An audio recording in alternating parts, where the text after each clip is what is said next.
Hola, muy buenos días a todos. Nos encontramos aquí en la Defensoría del Pueblo con Alicia Abanto, defensora adjunta de Medio Ambiente, Servicios Públicos y Pueblos Indígenas, para conversar acerca de la consulta previa en el Perú y los informes defensoriales que ha emitido sobre el mismo. Iniciamos con esta pregunta. ¿Nos podrías explicar cuál es el contenido y objetivo del derecho a la consulta previa en el Perú? Bueno, el derecho a la consulta previa de los pueblos indígenas implica que el Estado, antes de tomar una medida administrativa, es decir, antes de tomar una decisión, que puede ser una medida administrativa o una medida legislativa, tiene que desarrollar un proceso de diálogo con las organizaciones indígenas que representan a los pueblos indígenas que pueden resultar afectados. Afectados en el sentido de un impacto positivo o un impacto negativo que pueda tener la norma o la decisión que va a tomar el Estado. Y ese proceso de diálogo debe buscar acuerdos para respetar los derechos de los pueblos indígenas. Acuerdos, por ejemplo, que pueden ser respecto del contenido de una norma y los alcances de la norma, o, por ejemplo, acuerdos que tengan que ver con cómo se va a definir las características de un proyecto de inversión en una determinada área donde viven los pueblos indígenas. Partiendo de ello, la Defensoría del Pueblo ejerció una supervisión sobre los proyectos mineros Aurora y La Merced, sobre la forma en que se daba la consulta previa. ¿Nos podrían comentar qué arrojaron sus informes? Sí, antes de referirme al caso específico de la supervisión que ha hecho la Defensoría del Pueblo en relación a proyectos mineros, también quisiera recordar que nuestra institución ha supervisado procesos de consulta de leyes, de reglamentos y de políticas y planes. ¿Por qué? Porque hay dos grandes ámbitos para la consulta previa. La consulta previa, que tiene que ver con medidas normativas, medidas legislativas, medidas administrativas, pero que tienen que ver con las políticas públicas, con el desarrollo de políticas públicas. Y en ese sentido, por ejemplo, hay diversas consultas previas que tal vez en un siguiente bloque podríamos explicar. Y hay otro ámbito de la consulta previa, que son aquellas que se desarrollan respecto de decisiones, decisiones administrativas para implementar proyectos de inversión. En esa línea, cuando la Defensoría del Pueblo supervisó los procesos de consulta previa en un par de proyectos de exploración minera, lo que encontramos es que en la etapa informativa, en esa etapa donde el Estado tiene que brindar información a las comunidades indígenas sobre las implicancias que va a tener la decisión que se va a tomar, ahí encontramos que habían tres fallas significativas. Primero, que no había una metodología adecuada para brindarle información a la población. Por ejemplo, observamos que era una metodología que hacía que las personas no recibieran la información que necesitaban. Muchas personas además no fueron respetadas en su derecho a la lengua porque no se utilizaron traductores adecuados a la lengua de parte de la población que está asistiendo a dicho proceso. Y, por ejemplo, la falta de utilización de traductores generó un perjuicio en la forma en la que las personas quisieron expresar preguntas y también ser respondidos. Esta inadecuada metodología en el proceso informativo, la falta de traductores, como por ejemplo incluso falta de información que se le entregara a la gente, nos hizo notar como Defensoría del Pueblo que si no se entrega información adecuada no es posible que se pueda generar un entendimiento de las implicancias o de los impactos que va a tener una decisión en la vida y concretamente en las personas que tienen una expectativa respecto a la decisión que va a tomar el Estado. Y en relación a esa inadecuada metodología para entregar la información, nosotros también detectamos que la autoridad que se encargaba de realizar estos denominados talleres informativos no hacía una evaluación del resultado de ese taller informativo. Si no hay una evaluación de la calidad del proceso de información, entonces, ¿cuál es el riesgo? Es que las personas que asisten a un taller informativo no reciban la información que necesitan sobre el proyecto que se va a desarrollar. Si las personas no reciben la información que necesitan, entonces no se está garantizando el derecho a la información, que es un derecho que se tiene que garantizar dentro de un proceso de consulta previa. finalmente los derechos a la información y a la consulta previa en esa etapa se vinculan mucho. No puede haber consulta previa si es que no hay previamente un proceso adecuado de información donde las personas reciban la información que necesitan.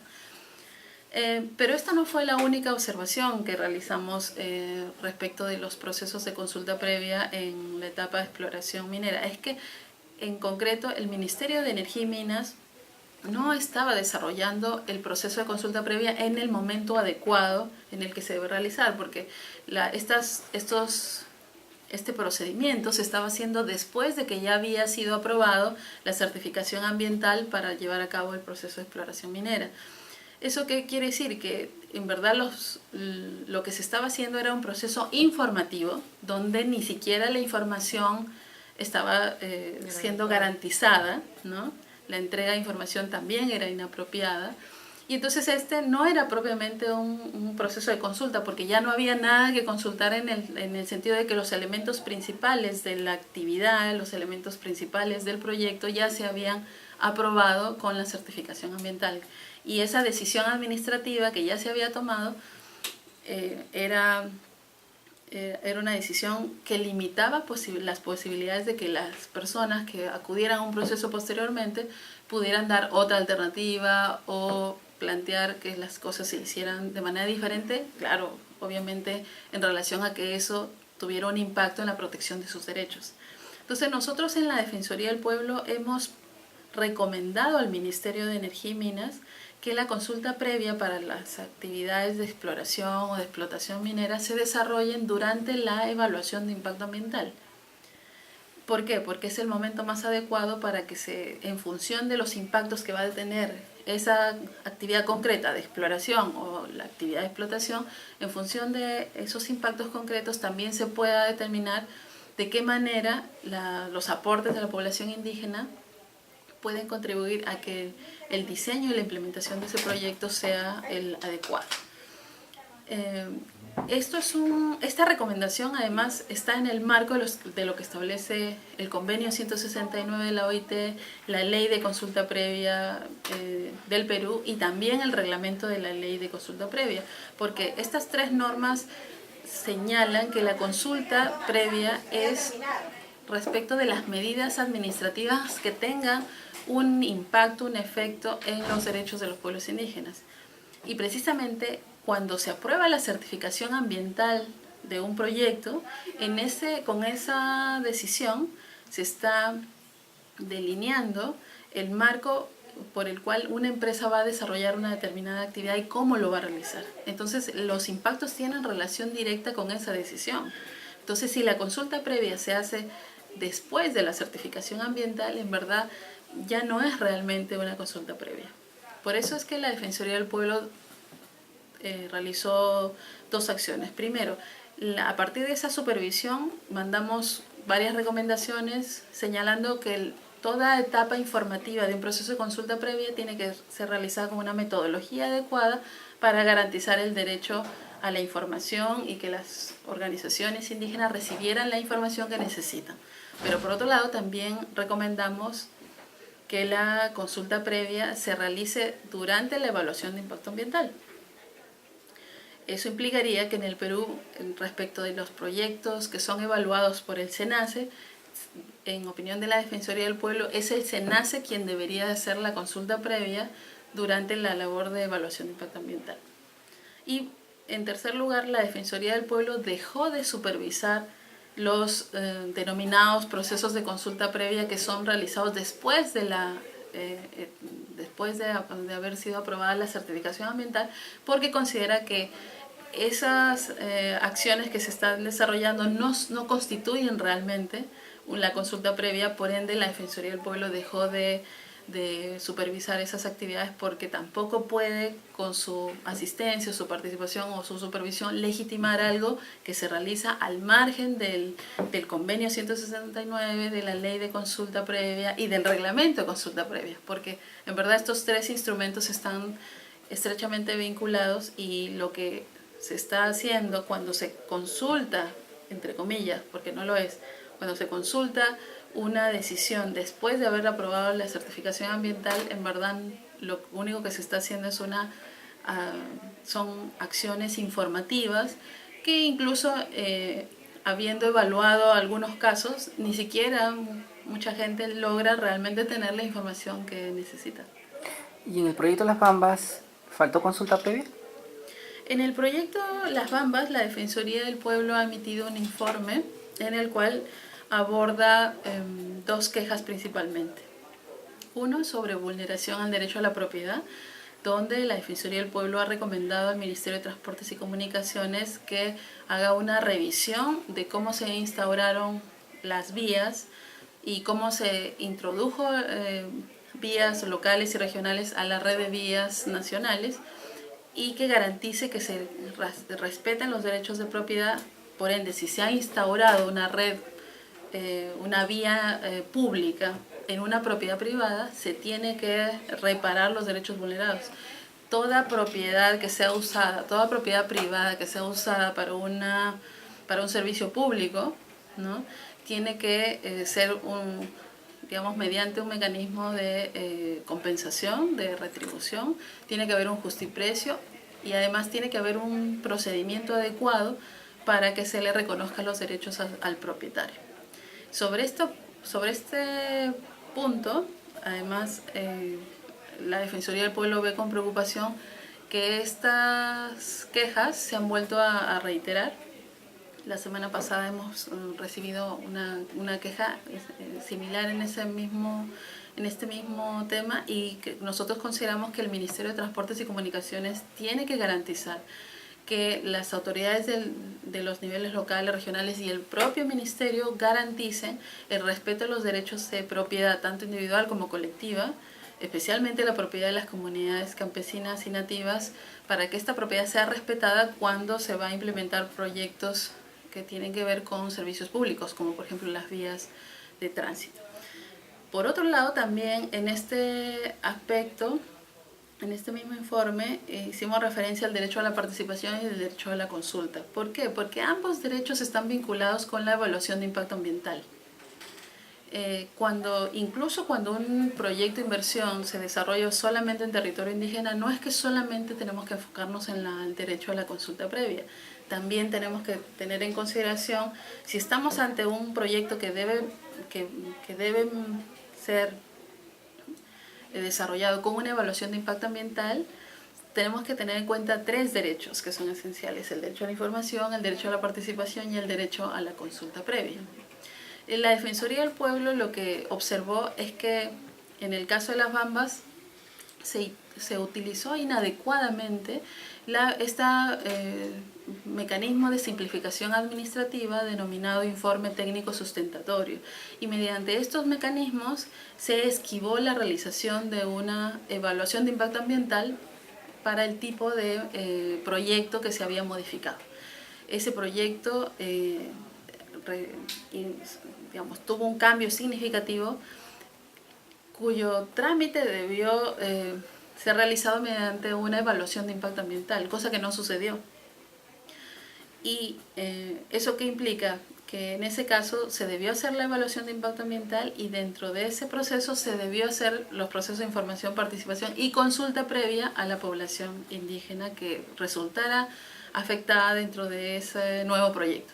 Porque si bien es cierto, habían unos elementos que se conservaban de la idea inicial, el cambio de que ya no hubiera un transporte, digamos, a través de un mineroducto y pasar a una carretera, tenía una gran implicancia social, y además el hecho de que al menos dos componentes del proyecto cambiaran de lugar y que eso cambiara también los impactos ambientales y sociales, no debió ser pasado por un procedimiento tan simplificado como el informe técnico sustentatorio. Y en el año 2016 la Defensoría del Pueblo realizó una evaluación sobre la gestión ambiental aquí en el Perú. Bajo ese contexto, ¿cuál sería, respecto a lo que estamos hablando, la oportunidad para realizar la consulta previa de la evaluación de impacto ambiental? Lo que plantea la Defensoría del Pueblo es que cada vez que se va a realizar la evaluación de impacto ambiental, se desarrolle también ahí la articulación de estos tres derechos: información, participación y consulta. La evaluación de impacto ambiental es un proceso complejo porque implica, por ejemplo, una primera etapa de aproximación de la empresa que va a desarrollar el estudio de impacto ambiental. Se tiene que desarrollar la línea base y luego la proyección de cómo se va a desarrollar el proyecto y el manejo de los impactos. Entonces, durante la primera etapa es crucial que la empresa que realiza el trabajo de campo y va a hacer el trabajo de la elaboración de una propuesta de estudio de impacto ambiental, esa empresa, que generalmente aquí tenemos ya, hoy en día tiene que haber empresas que están registradas y que además son empresas que tienen que estar siendo evaluadas por el Estado respecto de la forma en la que realizan su trabajo. Antes teníamos el problema de que las empresas consultoras que hacían estudios de impacto ambiental no tenían parámetros adecuados ni tampoco eran fiscalizadas. Eso hoy en día se ha corregido. Por lo menos el marco legal ya está y el marco institucional también ya está establecido para que se pueda evaluar el desempeño de las empresas consultoras. Pero estas empresas que van a campo tienen que tener mecanismos para precisamente garantizar el derecho a la información y la participación de la población. Porque esa es el primer contacto, es una primera etapa donde lo que opinen las personas, las expectativas que ellos tienen, la información que ellos necesitan recibir, sean derechos que sean garantizados por la empresa más próxima. Y esa es la empresa que va a realizar el estudio de impacto ambiental.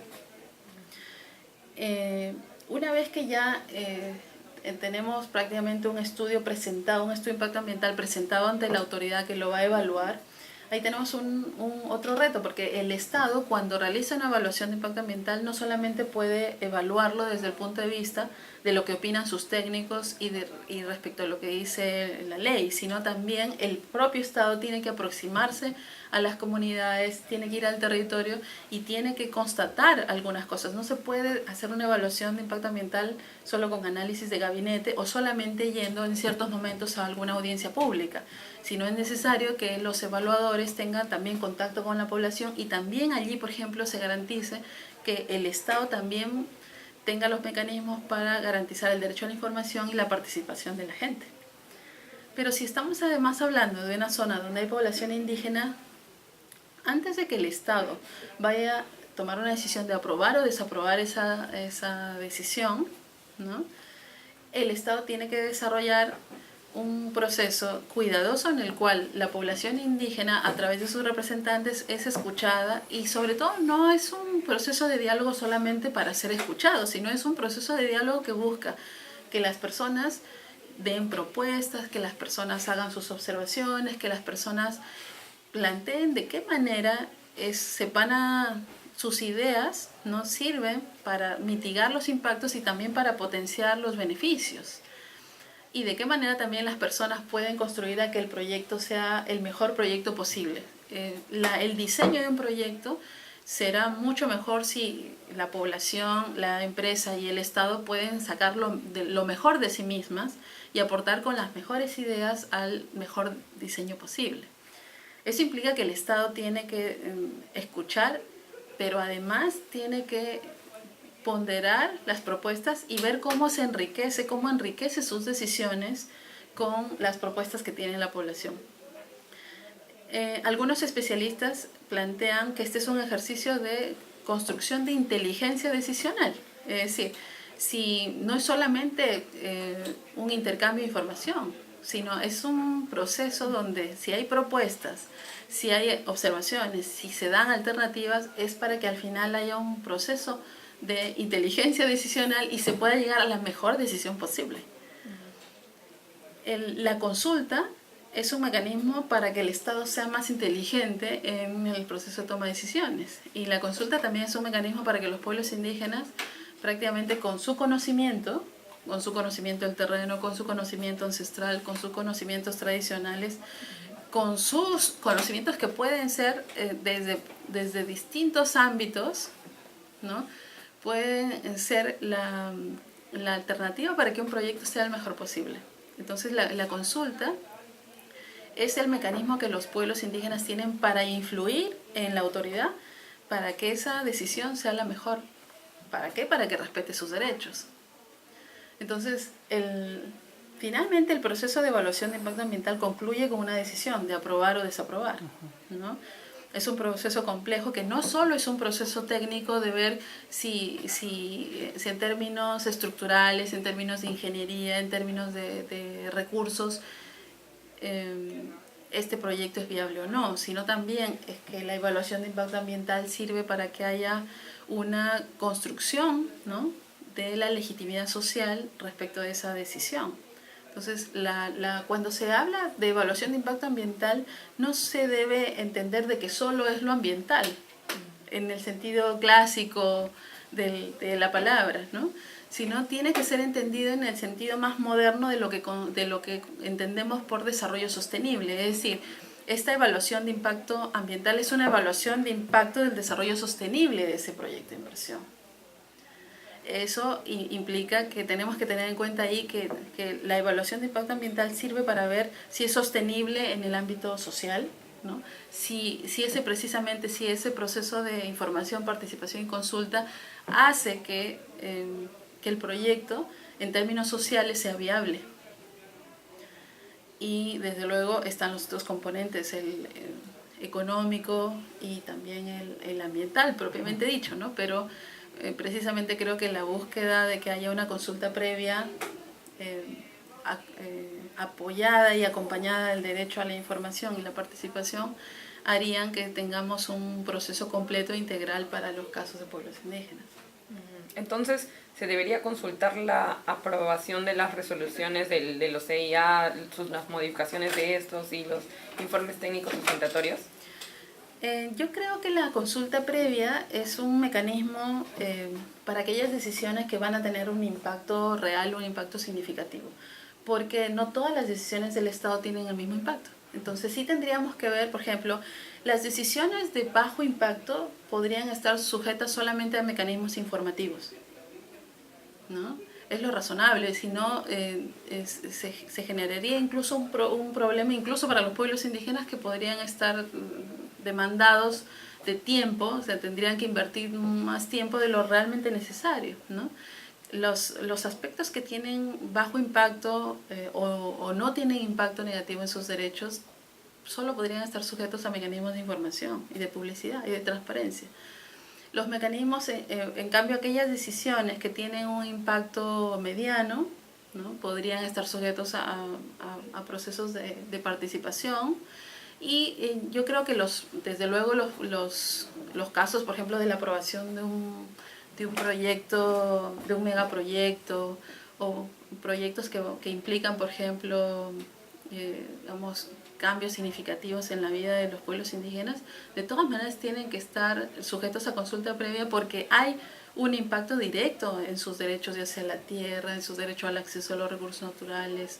Entonces creo que también tenemos que ver que cada procedimiento tenga en sí mismo un mecanismo razonable en relación a lo que entendemos por derecho a la información, participación y consulta, ¿no? Hoy en día hemos caído en el escenario donde para todo se pide consulta y es comprensible, pero también es cierto de que no todas las decisiones tienen el mismo impacto en los derechos de la gente. Entonces, sí es una tarea que tiene que realizar, sobre todo el Estado, tiene que ir merituando qué aspectos se tienen que gestionar haciendo estas diferenciaciones, de tal manera que sea razonable para el Estado y también razonable para los pueblos indígenas. Y no caigamos en extremos, ¿no?, de que o nada se consulta o todo se tiene que consultar. Y la conclusión podría ser que el estudio de impacto ambiental, si afecta su aprobación al pueblo indígena, ¿sería consultable? El estudio de impacto ambiental debe ser consultado, ¿no? En opinión de la Defensoría del Pueblo, si un estudio de impacto ambiental, o sea, la medida administrativa, ¿no?, que implica aprobar un estudio de impacto ambiental, si ese proyecto se va a desarrollar en tierras de pueblos indígenas o en una zona donde pueblos indígenas van a ser directamente afectados, entonces ese estudio de impacto ambiental debe ser consultado. ¿Cuál es la concepción que tiene la Defensoría del Pueblo sobre la consulta previa legislativa? ¿Cómo se iniciaría? ¿Cuál sería su base legal? ¿Cuál sería la dinámica? ¿Nos podrías dar un comentario al respecto? Sí, dos comentarios. Primero que En la medida que el convenio 169 de la OIT, la ley de consulta previa, e inclusive el reglamento, mencionan que el derecho a la consulta previa abarca medidas legislativas y medidas administrativas. Las medidas legislativas pues precisamente son las leyes o los decretos legislativos. Las leyes que son aprobadas por el Congreso de la República que afecten directamente los derechos de los pueblos indígenas deben ser consultadas. Entonces el Congreso de la República está obligado a consultar las leyes que afecten directamente los derechos de los pueblos indígenas. Entonces ahí el marco legal está allí. ¿Y qué establece nuestra ley de consulta previa? Es que si un pueblo indígena considera que debe ser consultado respecto de un proyecto de ley o un dictamen de un proyecto de ley que esté ya en trámite, el pueblo indígena o los pueblos indígenas o las organizaciones indígenas pueden solicitar a través del derecho de petición, pueden solicitar a la entidad, en este caso al Congreso de la República.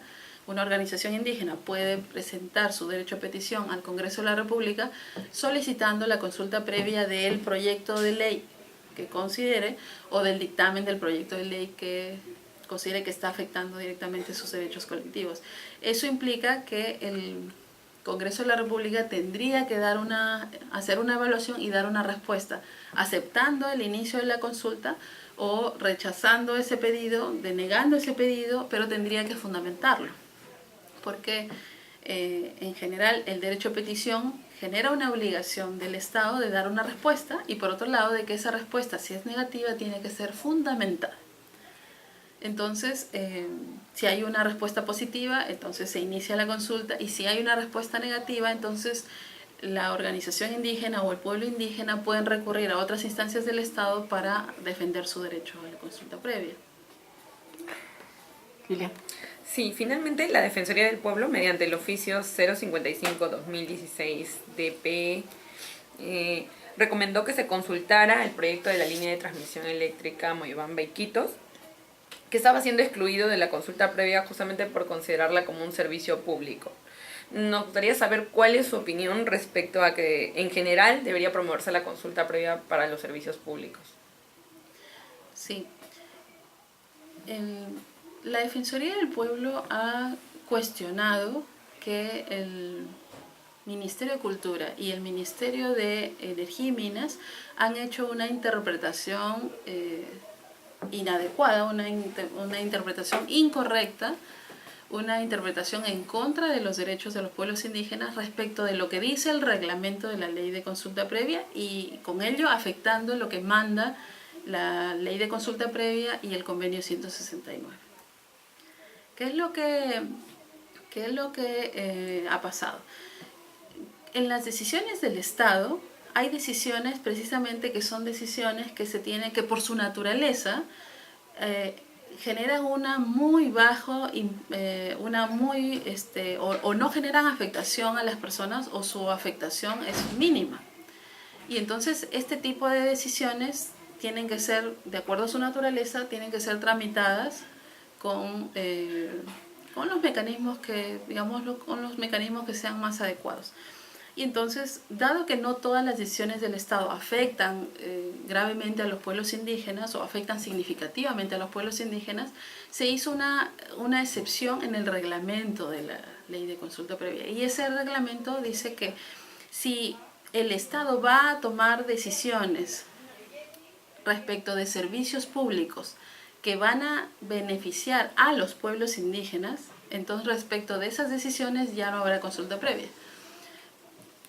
Yo quisiera que en este tema recordemos que el reglamento señala que esos servicios públicos están dirigidos a los pueblos indígenas. Es decir, cuando por ejemplo se le va a instalar un proyecto de agua potable a la comunidad indígena, o se va a instalar por ejemplo una antena para captar internet a la comunidad indígena, o si se va a construir un puesto de salud o una escuela a la comunidad indígena.